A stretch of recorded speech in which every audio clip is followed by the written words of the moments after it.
All right, so I did a video on this just a little while back on kind of a first look video of this bike that I had bought. It's a 2025 Kayo K6 EFI. Overall, very happy with the bike, but I wanted to go through some negatives on this bike. I'm going to do those first before I do a video on the positives. So again, overall, the bike is very good, especially for what it is. Very happy with it. I'm going to start with negatives, and as per usual, when I do these videos, I kind of work my way front to back. So I'm going to start here at the front of the bike. First negative that I do not like, the front tire is trash. Let's see if I can find the brand here. It is not a brand anybody would recognize. There it is. And I'm not even going to try to pronounce that. It is a doesn't say for highway use. Doesn't have a DOT stamp. Oh, it is a DOT stamp.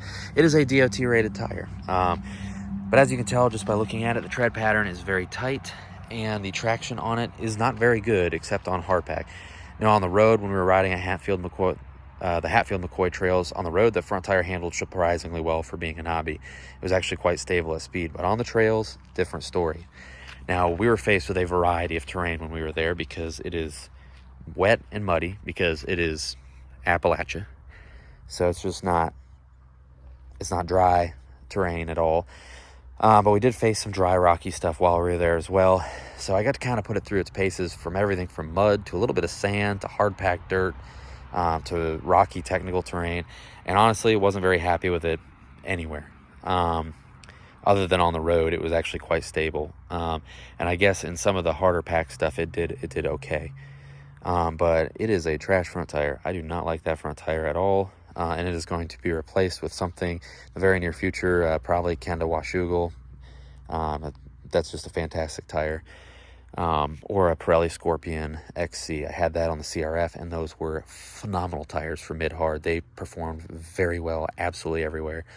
And of course, you get what you pay for. You buy a Pirelli, you buy a Kenda, you buy a Dunlop. It's a good tire.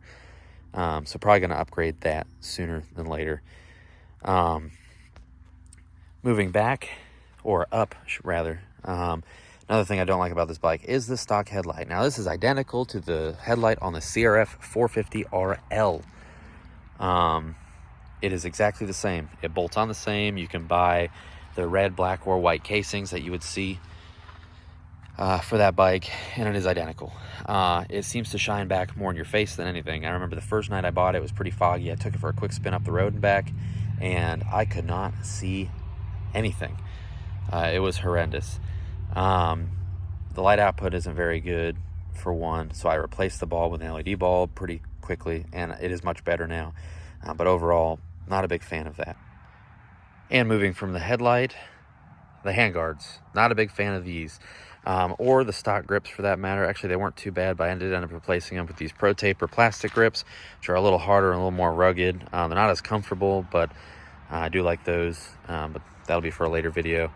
In modifications, changes I'm making to the bike. But another thing I'm not a huge fan of are these handguards. They are flimsy.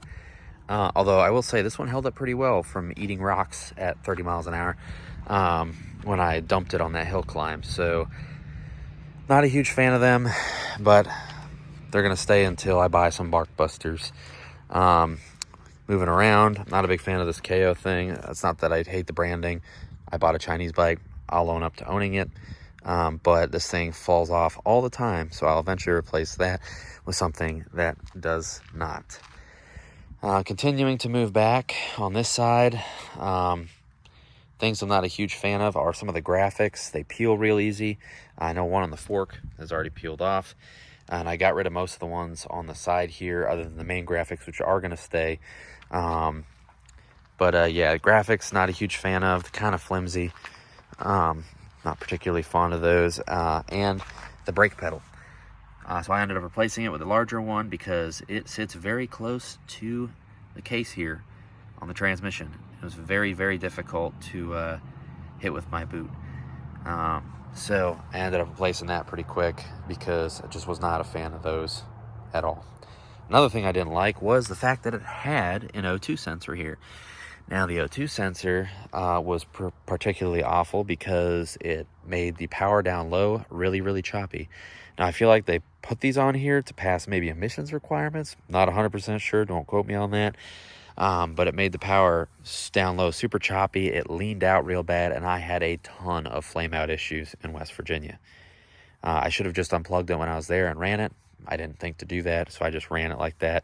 But I had a lot of issues with the bike flaming out and struggling at low RPMs. So I ended up deleting that, and I'll do a video on that a little bit more in the future, but that greatly improved the bike. Moving further back, another thing that I kind of dislike about it, even though it doesn't really matter, is the fact the exhaust has no spark arrestor. And it is very loud, which I don't mind. It sounds quite nice actually, but it is extremely loud. So just keep that in mind when you get, if you get one of these, that you'll have to add a spark arrestor to stay legal. If you don't run one, that's up to you. That's your prerogative, but that could become an issue later on. And then another thing I don't like about this bike, the taillight is pretty flimsy. I broke that pretty quickly. I kind of soldered it back up and put it back together and cracked the taillight casing. So I'm going to have to replace that soon. And then another thing that I don't like about this bike is the stock gearing. The gearing is very tall. And it struggles. I'm going to be changing that out. I have a new rear sprocket. It's a 49 tooth in the back now. I'm going to be swapping that out for a 50 tooth. Or 52 tooth rather. And it's a blue sprocket that's going to match the grips. Matches them pretty much identically actually, so it's going to look a little nicer, and it's going to give me a little bit more bottom end. And then kind of last but not least, as far as dislikes, are the way this engine in the EFI is tuned. I guess the EFI is not so bad. It's not quite as smooth as the CRF. I feel like that could get better with time. We're going to have to see. Time's going to be able to tell. But one thing I don't particularly care about this is the timing of the engine. And I bought something that is going to fix that, and I'll do a future video on that. But if you sit there and crack the throttle, it builds revs really quickly at first, and then it really falls off. So with time, you have things called advanced retard. So you have advanced timing or retarded timing. The timing on this is very retarded, very pulled back. And I feel like they do that for longevity reasons. Make the bike more reliable, make it milder.